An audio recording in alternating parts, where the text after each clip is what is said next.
My girlfriend said asking for a DNA test is toxic. I did it anyway. I need to get this off my chest because I'm currently playing the longest game of poker in my life, and I think I'm about to find out if I've been bluffed. So, my girlfriend Madison, let's call her Maddie, and I have been together for about 2 years. I'm an IT compliance auditor for a hospital network, basically the boring guy who makes sure medical software doesn't get hacked and follows all the regulations. Maddie's an event coordinator for a PR marketing company. She's charismatic, knows everyone, and honestly way more social than I am. We balanced each other out, you know.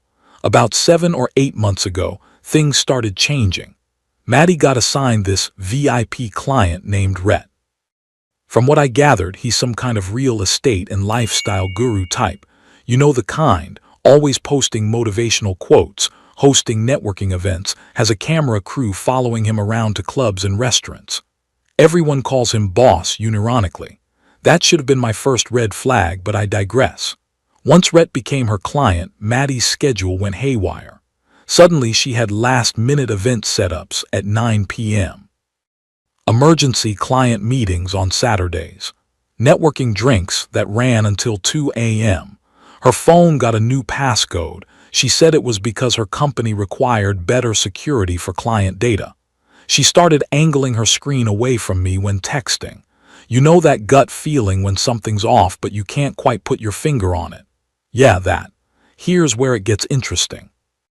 I had a work trip scheduled, on-site audit at one of our satellite facilities, about 8 or 9 days away from home. Pretty routine stuff, except this time it lined up with what I now realize was probably the most important week of my life. I got back from my trip, and within a few days, Maddie told me she's pregnant. Now, I'm a logical guy. It's literally my job to notice when numbers don't add up. So I did the mental math, and the timeline was tight, really tight. But I didn't say anything yet because I wasn't trying to be that guy who immediately assumes the worst. Maybe I was wrong about dates. Maybe conception happened right before I left. Medical stuff can be unpredictable, right? We went to her first appointment together, and the doctor asked about her last period to calculate the due date. Maddie answered immediately, like suspiciously quickly. No hemming and hawing, no let me check my app, just boom, here's the date. And she was looking at me while she said it, almost like she was daring me to contradict her. I'm not a confrontational person by nature, but I'm also not stupid. I went home and marked everything down in a private document. Dates, timelines, when I was where. I'm in compliance, documentation is what I do. So a few weeks later, I suggested we do a NIPT test. You know, the non-invasive prenatal testing. I framed it as, let's make sure everything's healthy with the baby, plus we can find out the gender early, and it's good to have comprehensive medical records. Totally reasonable, right? The reaction I got was not what I expected from an innocent person. Maddie didn't just say no. She went full therapy speak on me. Told me that even suggesting a DNA test showed I had trust issues and was toxic behavior. She said if I couldn't trust her, we had no future. Then came the ultimatum. If you push this DNA test thing, I'm done. I'm not staying with someone who treats me like I'm a liar. And here's the thing, Reddit, I've been with manipulative people before. I know what gaslighting looks like. This was weaponizing therapy language. Using progressive buzzwords to shut down legitimate questions. The moment she pulled that card, something clicked.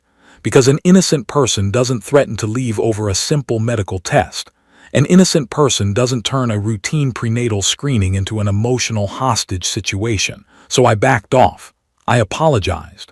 I said, you're right, I'm sorry, I trust you completely. And she relaxed, started being sweet again. Started planning our future with the baby, but I didn't stop planning. I just got quieter about it. I'm not signing any birth certificates until I know for sure. I've had a consultation with a family law attorney to understand my rights and options. I'm being the supportive boyfriend, going to appointments, assembling baby furniture. But I'm documenting everything. Every late night she's at an event. Every time Rhett's name comes up in conversation. Every therapy speak shutdown when I ask reasonable questions. Her sister is planning this whole baby celebration thing for after the birth, like a sip and see situation. I'm playing along. I'm smiling and nodding and acting like the excited dad to be, but inside I'm already planning my exit strategy. Because one thing I know for sure, if the baby's not mine, I'm not letting myself get legally trapped before I have proof. I'll update you all once the baby arrives. I have a feeling things are going to get very interesting. Edit. Wow, didn't expect this to blow up. To answer some questions, yes, I'm aware I could have just left, but I need to know for sure before I make accusations. And if the baby is mine, I want to be there. I'm not going to abandon my kid based on suspicion alone. I'm just preparing for the worst while hoping for the best. Update 1. Posted 6 weeks later. Holy hell, guys. The baby's here and I have a lot to tell you. Buckle up. So Maddie went into labor about a week and a half ago. Healthy baby, smooth delivery, all that good stuff. I was there in the room, doing the supportive partner thing, holding her hand, getting ice chips, the whole 9 yards. And I'm not gonna lie, when that baby came out, there was a split second where I thought maybe I was wrong about everything. But then came the paperwork. The hospital staff brought in the birth registration forms. You know, the ones where you fill in the father's name for the birth certificate. I work in healthcare compliance, so I know exactly how this process works. I also know that once you sign that document acknowledging paternity, you're on the hook, DNA test or not, in most states. So when the nurse handed me the clipboard, I did something I'd been planning for weeks. I looked at it, looked at Maddie and said, hey, I want to make sure I fill this out correctly. You know how I am with paperwork, let me take this home and do it properly so there's no mistakes. Maddie was exhausted, riding that post-birth hormone wave, so she just nodded. The nurse said it was fine, we could file it within the next few days, no rush. I walked out of that hospital with those forms unsigned in my bag. Now, here's where I need to give credit to some of you in the comments who suggested alternatives to the whole pacifier DNA thing. I've been planning to use that method, but someone pointed out it could be too obvious if Maddie noticed a pacifier missing. So I went a different route. Babies need their nails trimmed pretty early on. They scratch themselves with those tiny razor claws. It's completely normal for parents to do this in the first few days. So I bought a baby nail care kit, and when I was helping out with the baby at Maddie's place, I very carefully trimmed the baby's fingernails. I kept the nail clippings in a sterile envelope, sealed it properly according to the DNA lab's instructions I'd researched, and added a cheek swab from myself. Sent it off to a lab that does legal paternity testing with chain of custody documentation, the kind that holds up in court. Maddie never suspected a thing. Why would she? I was just being a helpful, involved dad, right? Here's the thing though, I still haven't signed those birth certificate forms, and Maddie's starting to notice. At first, she was chill about it. Have you filed the paperwork yet? Oh, I want to make sure it's perfect, I'll get to it. But now, about a week in, she's getting antsy. Last night she asked me directly, Caleb, why haven't you submitted the birth certificate? It's been over a week. I told her I wanted to make sure she was fully recovered before we dealt with bureaucracy, that I wanted everything to be perfect, that I was being thorough. She didn't look convinced, but she also can't push too hard without revealing why she's so nervous about it, you know. Meanwhile, I've been very careful about finances. Maddie always prided herself on being independent. I can handle my own stuff. I don't need a man to pay for everything, was her whole thing. So I let her pay for most of the baby supplies. I helped, sure, but I made sure she was the primary name on receipts, the one setting up accounts, the one making the big purchases. I've kept every text message where she used therapy language to shut me down, every instance of her calling reasonable questions toxic or controlling. Every late-night work event logged in my personal records. The DNA lab confirmed they received my sample. Results take about 3 to 5 business days for the standard test, up to a week for the legal chain of custody version. I paid for expedited processing, so now I'm just waiting, playing the doting boyfriend, bringing over food, helping with diaper changes, taking cute photos for Maddie's Instagram because of course she's documenting everything for social media. I'm not planning to confront her privately. Maddie's sister is organizing a family gathering, kind of a welcome baby thing combined with a family photo session. Both sets of parents will be there, close friends, the works. It's happening in about a week and a half. And you know who else is apparently stopping by? Rhett, the VIP client. Maddie mentioned he wanted to drop off a gift and might swing by for a few minutes to meet the baby. Just as friends, of course. Just as a supportive client showing he cares. I find it very interesting that Maddie specifically wants him there. Almost like she's trying to normalize his presence in our lives. Create some kind of plausible deniability for why he might be around the baby. I should have the DNA results by then.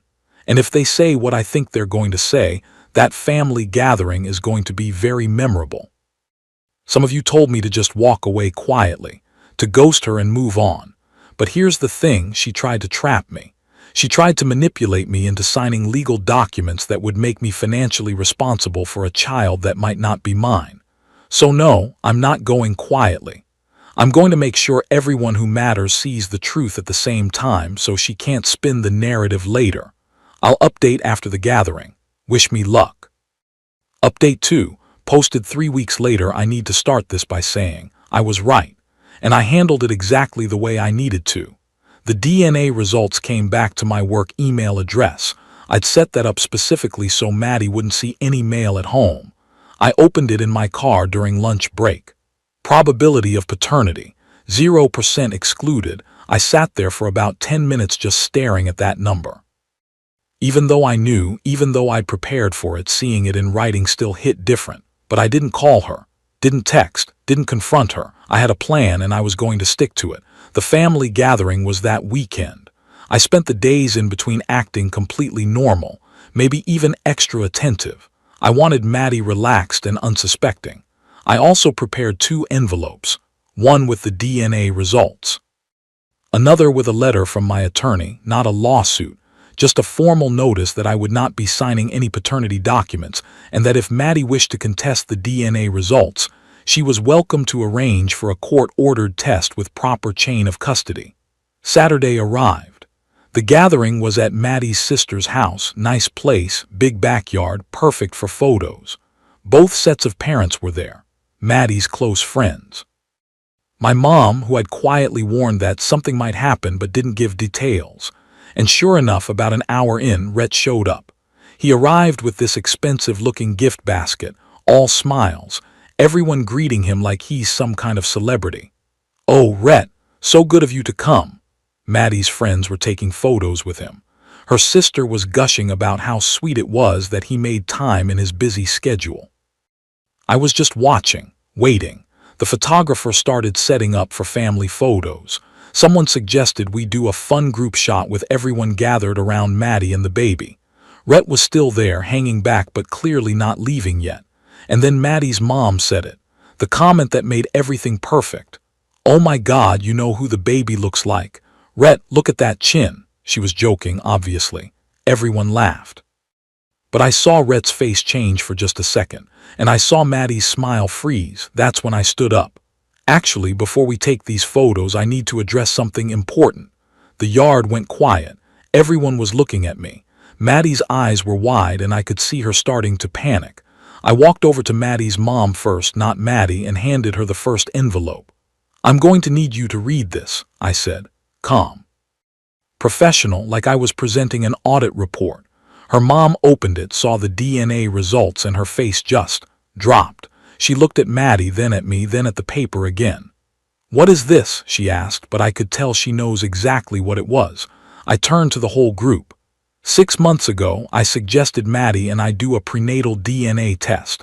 Just standard medical stuff, you know. She told me that asking for a DNA test was toxic behavior, that if I didn't trust her completely, she'd leave me. She said I was being controlling and that I needed to work on my trust issues. Maddie tried to interrupt. Caleb, don't do this. We can talk about this privately, but I kept going. And she was right about one thing. I did have trust issues. Because when someone threatens to leave you for asking a simple medical question, that tells you they're afraid of the answer. I turned to look at Rhett, who was now standing there like he wanted to sink into the ground. So I didn't ask again. I just arranged for the test myself. After the baby was born, I pulled out the second envelope and held it up. These are the results. Legal chain of custody, admissible in court. And the probability that I'm the father is 0, as in 0%, as in biologically impossible. Dead silence. Maddie's mom was reading the results with her hand over her mouth. Maddie's dad had this look on his face like he was trying very hard not to explode. And then, and this is the part I couldn't have planned if I tried, Rhett opened his mouth. Wait, this can't. Maddie, you told me he was just your ex-boyfriend who was already out of the picture. The moment those words left his mouth, you could feel the air get sucked out of the yard. Maddie's sister gasped. Someone's phone hit the ground. My mom literally said, "Oh, Jesus Christ," out loud. Rhett realized what he just said and tried to backtrack. I'm not saying. But it was too late. Everyone was staring at him now. Then at Maddie. Then at the baby. Maddie was just standing there, mouth opening and closing like she was trying to find words that don't exist. No therapy speak in the world was going to get her out of this. I looked at her one time and I kept my voice level. You want to know what toxic actually is? Toxic is using therapy language to manipulate someone into accepting a lie. Toxic is trying to trap someone into legal paternity for a child that isn't theirs. Toxic is making me the bad guy for wanting the truth. Then I turned to her parents. I'm sorry you had to find out this way, but she left me no choice. She would have spun this story to make me look like the villain if I'd confronted her privately. Now you all know the truth at the same time. I handed the attorney's letter to Maddie. You won't be seeing my name on any birth certificates. If you want to contest these results, the letter explains how to request a court-ordered test, but we both know you won't. I walked over to my mom. Ready to go, and we left. Just walked out while everyone stood there in shock. I heard through a mutual friend later that after I left, Rhett tried to slip away, but Maddie's dad blocked his car in. There was a whole confrontation. Rhett kept insisting he didn't know I was still in the picture, that Maddie had told him we'd broken up months ago. Either he was talking nonsense to get himself out of trouble, or he was a complete idiot for actually believing that. Maddie apparently had a breakdown. Full sobbing, trying to explain but couldn't keep her story straight.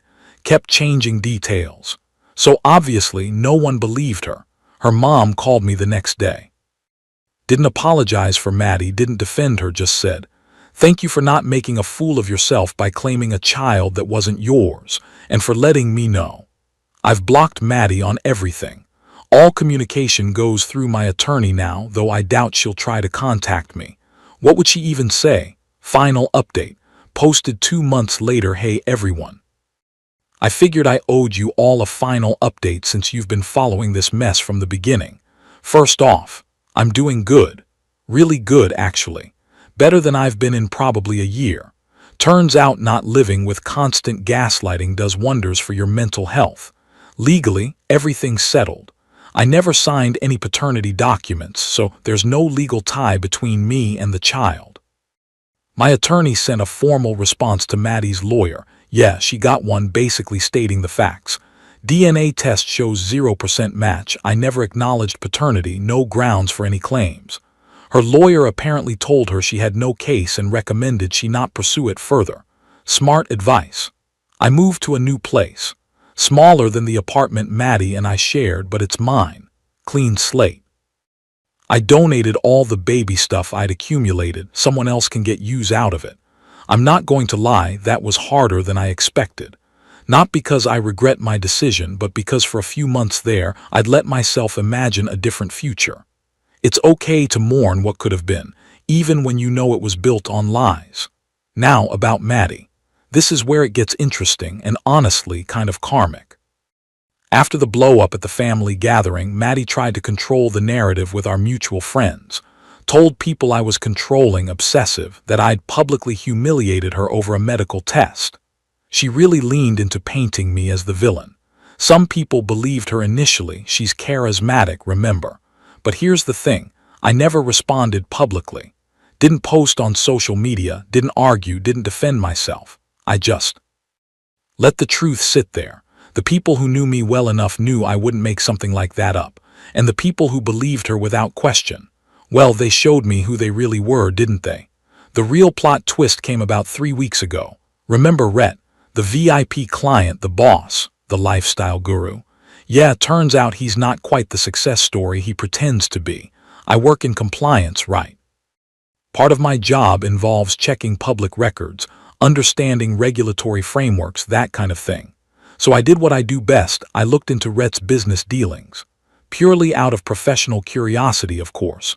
Turns out boss is currently being investigated for some financial irregularities, tax issues, possible investment fraud on a smaller scale, using shell companies to move money around. Nothing that's hit the news yet, but it's all there in public filings if you know where to look. I didn't have to do anything with this information. I just watched. Because once Maddie started posting on social media about my son's father and tagging Rhett in posts, trying to get him to step up publicly, that's when Rhett disappeared. Like completely. Changed his number, made his Instagram private, then deleted it entirely. Stopped responding to her messages. Turns out the lifestyle guru, who's so great at posting motivational content about manning up and taking responsibility, ran like hell the moment real responsibility showed up. Maddie's been trying to track him down. From what I heard through mutual connections, he's ghosted her completely. Won't answer lawyers' letters about paternity, nothing. He's too worried about his own legal problems to deal with a baby mama situation. So now Maddie's a single mom with no support from the actual father, and she can't come back to me because, well, the whole DNA test thing kind of burned that bridge permanently. Her family dynamics have shifted too. Her mom and dad apparently had a serious conversation with her about consequences and accountability. Her dad apparently told her straight up, "You made your choices, now you deal with them." They're helping with the baby because it's their grandchild, but the relationship between Maddie and her parents isn't what it used to be. Her mom actually reached out to me one more time about a month ago, not to ask me to reconsider, thank God, but to apologize. She said she felt guilty for not seeing the signs earlier, for pushing me and Maddie together when maybe she should have paid closer attention to her daughter's character. I told her the same thing I'm telling all of you. I don't blame anyone except the people who lied. Maddie made her choices. Rhett made his. I just refused to be collateral damage. As for me personally, I've actually been on a few dates. Nothing serious yet, but I'm not ruling it out. I'm just being a lot more careful about red flags now. If someone uses therapy language to shut down legitimate questions, I'm out. If someone accuses me of being toxic for wanting transparency, I know exactly what that means now. The funny thing is, a few people have asked me if I regret how I handled the reveal, the public confrontation at the family gathering. And honestly, no. I don't. Could I have done it privately? Sure. But then Maddie controls the narrative. She tells her family I abandoned her and the baby. She tells friends I'm crazy and paranoid. She gets sympathy while I'm the villain. By revealing everything to everyone at once with documented proof, I protected myself from becoming a cautionary tale.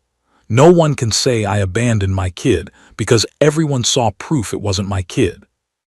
No one can say I'm just bitter or making it up because the DNA results spoke for themselves. Was it harsh? Maybe. But you know what's harsher?